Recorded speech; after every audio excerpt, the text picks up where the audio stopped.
CM Nara Chandrababu Naidu ఆధ్వర్యంలో రాష్ట్రంలో నాయ బ్రాహ్మణుల జీవితాల్లో వెలుగులు నింపేందుకు అనేక అభివృద్ధి సంక్షేమ కార్యక్రమాలు అమలు చేస్తున్నట్లు రాష్ట్ర నాయ బ్రాహ్మణ సంక్షేమ అభివృద్ధి కార్పొరేషన్ చైర్మన్ రుద్రకోటి సదాశివం పేర్కొన్నారు. కాకినాడ రూరల్ నాయ బ్రాహ్మణ సేవా సంఘం నూతన కార్యవర్గ ప్రమాణ స్వీకార కార్యక్రమం మంగళవారం గైగలపాడు వద్ద నాయ బ్రాహ్మణ కమ్యూనిటీ హాల్లో ఘనంగా జరిగింది. లంక అప్పారావు అధ్యక్షతన జరిగిన కార్యక్రమంలో సంఘం అధ్యక్షులుగా కోట ఉమా అచ్యుతరమణ, కార్యదర్శిగా చింతలూరి వీరవెంకట శివప్రసాద్, కోశాధికారిగా పైన గణేష్, అలాగే మరో 20 మంది కార్యవర్గ సభ్యులుగా నియమితులయ్యారు. ఈ సందర్భంగా జరిగిన సమావేశంలో ఆంధ్రప్రదేశ్ రాష్ట్ర నాయ బ్రాహ్మణ సంక్షేమ అభివృద్ధి కార్పొరేషన్ చైర్మన్ రుద్రకోటి సదాశివం మాట్లాడుతూ రాష్ట్ర ముఖ్యమంత్రి నారా చంద్రబాబు నాయుడు ఆధ్వర్యంలో రాష్ట్రంలో నాయ బ్రాహ్మణుల జీవితాల్లో వెలుగులను నింపే అనేక సంక్షేమ అభివృద్ధి కార్యక్రమాలు అమలు జరుగుతున్నాయని వివరించారు. ఎన్నికలకు ముందు ప్రజలకు ఇచ్చిన సూపర్ 6 హామీలను అమలు చేశారని, ఇవి సూపర్ హిట్ అయ్యాయని అన్నారు. ముఖ్యంగా నాయి బ్రాహ్మణుల సెలూన్ షాపులకు 200 యూనిట్ల ఉచిత విద్యుత్ అమలు చేయడం, దేవాలయాల పాలక మండళ్లలో నాయి బ్రాహ్మణుల ఒకరికి అవకాశం కల్పించడం, సిఏ క్రింద 44 దేవాలయాల్లో పనిచేస్తున్న నాయి బ్రాహ్మణులకు 20,000 వేతనాన్ని 25,000కు పెంచడం జరిగిందన్నారు. ఆదరణ 3 పథకాన్ని అమలు చేయడానికి రాష్ట్ర ప్రభుత్వం కృషి చేస్తా ఉంది. బీసీ రక్షణ చట్టానికి సైతం తుది రూపు దిద్దుతున్నారని వివరించారు. ఈ కార్యక్రమంలో పాల్గొన్న ధన్వంతరి సమాఖ్య రాష్ట్ర అధ్యక్షులు వివిఎస్ గోపాలకృష్ణ మాట్లాడుతూ నూతన కార్యవర్గం నాయ బ్రాహ్మణులకు సంక్షేమానికి కృషి చేయాలని పిలుపునిచ్చారు. 50 సంవత్సరాల నిండిన నాయ బ్రాహ్మణులకు పెన్షన్లు మంజూరు చేయాలని, అలాగే వాయిద్య కళాకారులకు గుర్తింపు కార్డులు ఇవ్వాలని కోరారు. ఈ కార్యక్రమంలో ఆంధ్రప్రదేశ్ రాష్ట్ర నాయ బ్రాహ్మణ సంక్షేమ అభివృద్ధి కార్పొరేషన్ డైరెక్టర్ యానపు యేసు, కాకినాడ నాయ బ్రాహ్మణ సేవా సంఘ అధ్యక్షులు మిలపాక నాగ సత్యనారాయణ, కార్యదర్శి కృష్ణమోహన్, కొమ్మన అమ్మన, ఉపాధ్యక్షులు సుందరపల్లి వీరమాణిక్యం, నరం వీరబాబు, వాడపల్లి ముసలయ్య, భీమనపల్లి జానకిరామయ్య, టి మాణిక్యాలరావు, పట్నాల శ్రీనివాస్, మాచవరపు నాగేశ్వరరావు, నర్సిపూడి ప్రసాద్, పేరూరు రాజు, తలుపులమ్మ లోవ, దేవస్థానం పాలక మండలి సభ్యులు వెంకటపతి, నాయ బ్రాహ్మణ ఉద్యోగ సంఘ అధ్యక్షులు దంగేటి పాపారావు, కొమ్మన తాతారావు మరియు కార్యవర్గ సభ్యులు పాల్గొన్నారు. పూర్తిగా నూతన కమిటీది.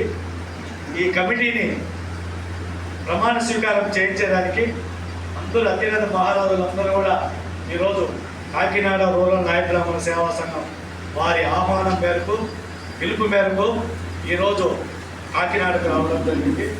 చాలా సంతోషం, ఆనందం. మన నాయ బ్రాహ్మణ సోదరులందరూ కూడా కలుసుకోవడం నాకు చాలా ఆనందంగా ఉంది. మన పెద్దలు చెప్పినట్టు నేను ఏ విధంగా బాధపడను, నాకు ఎండలో చిన్నప్పటి నుంచి నేను కూడా కష్టంతో పెరిగినవాడిని. నాకు ఎండలైనా వానలైనా అంత సమానంగా స్వీకరిస్తా. ఏ కార్యక్రమానికి మీరు పిలిచినా మీరు ఎండలను లేకపోతే రాలేనో అనుకోవద్దు.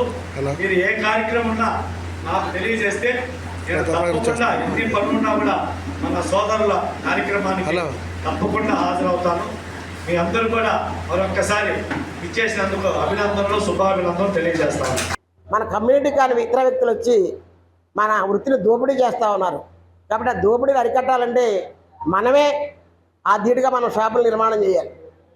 మొన్న బీసీ కార్పొరేషన్ ఈడీ గారు ఆదరణ 3 గురించి ఏం కావాలి, ఏం చేద్దామంటే, అయ్యా కుర్చీలు చెంచాలు మాకు వద్దు, మమ్మల్ని ఎంటర్ప్రెన్యూర్లు చేయండి, మమ్మల్ని వృత్తిదారులు కాకుండా వ్యాపారదారులుగా చేయాలి మీరు, అందుకు కావాలన్న పూర్తి బాధ్యతలు తీసుకోవాలి కార్పొరేషను అంటే ప్రభుత్వం అడిగింది కాబట్టి మమ్మల్ని చెప్పడానికి కూడా చెప్తున్నాము. మాలో ఏవైతే సెలూన్ షాపులు ఉన్నాయో సెలూన్ షాపులు కార్పొరేట్ స్థాయి షాపులుగా పెట్టాలి. అది ఒక్కళ్ళ వల్ల అవ్వకపోతే 3-4 గ్రూప్గా చేసన్న కార్పొరేట్ స్థాయిలో మా సెలూన్ షాపులు పెట్టించాలి. అదేవిధంగా మేము ఏవైతే సామాన్లు బయట వ్యక్తుల దగ్గర కొంటున్నాం, మార్వాడీల దగ్గర, సీట్ల దగ్గర కొంటున్నాం, అటువంటి షాపులు మా వాళ్ళతోనే పెట్టించాలి. అదేవిధంగా ప్రభుత్వం దగ్గర ఉన్న ఆలోచన ఏంటంటే, వాయిద్యానికి సంబంధించిన వృత్తి పరికరాలని కొనేసి ఒక చోట పెడతాం, దాన్ని ఎవరు కావాలంటే వాళ్ళు వచ్చి పట్టుకెళ్ళి వాయించి మళ్ళీ తెచ్చి అక్కడ పెట్టేయాలి. ఆ రంగా కూడా ఆలోచన చేస్తున్న ప్రభుత్వం అంటే అది అవ్వని పని సార్, అది అవ్వదు. మీరు తెచ్చిపెట్టిన సామాన్లు తీసుకెళ్ళి వాయించడానికి అంత పలకం అయ్యి దాని మీద సాధన చేయాలి మా వాడు. ఆ పరికరం మీద సాధన చేస్తేనే అది అతను చెప్పినట్టు పలుకుద్ది, ఆ ఏళ్ళు దాని మీద పడతాయి. కాబట్టి ఆ పరికరాలు అమ్మే షాప్ మాతో పెట్టించండి అడిగి. సెలూన్ షాపులో సేవింగ్కి కటింగ్కి 40 రూపీస్ ఇచ్చేవారు. ఆ ట్రైనింగ్ అయిన తర్వాత 150 రూపాయలు ఇవ్వడం స్టార్ట్ చేశారు. ఆ ట్రైనింగ్ వల్ల 10 రోజులు ట్రైనింగ్ అయ్యిందండి. అందులో కూడా గోపాలకృష్ణ గారు హస్తం ఉంది. ఆ రోజు ఆ ట్రైనింగ్ కూడా ఆయన ప్రోత్సాహం కూడా ఎక్కువగా ఉంది. అప్పుడు నేను మండల ప్రెసిడెంట్ ప్రతిపాటు చేస్తున్నప్పుడు ఈ ట్రైనింగ్ ఇవ్వడం వల్ల అనేక మంది ఉపాధి ఎక్కువ జీతాలు పెరిగాయి. నెక్స్ట్ ఏంటంటే మనం ఉన్న మెలుకులు కూడా నేర్చుకున్నారు. నేర్చుకోవడం వల్ల కొన్ని లబ్ధి పొందారు మన వాళ్ళందరూనే. అలాగే ఆదరణ పథకం కూడా చైర్స్ ఉన్నాయి. అప్పట్లో చైర్స్ ఇచ్చారు. నెక్స్ట్ ఆదరణ పథకం కూడా మన చైర్మన్ గారిని దృష్టి సారించవలసిందిగా కోరుచున్నాం అంటున్నారు. ప్లస్ ఏంటంటే ఆ ఒక చైర్ వల్ల ఉపయోగం లేదు, ఒక 50,000 లక్ష ఆ టైప్ ఆఫ్ ఇవ్వాల్సిందిగా కోరుచున్నాను చైర్మన్ గారి ద్వారా.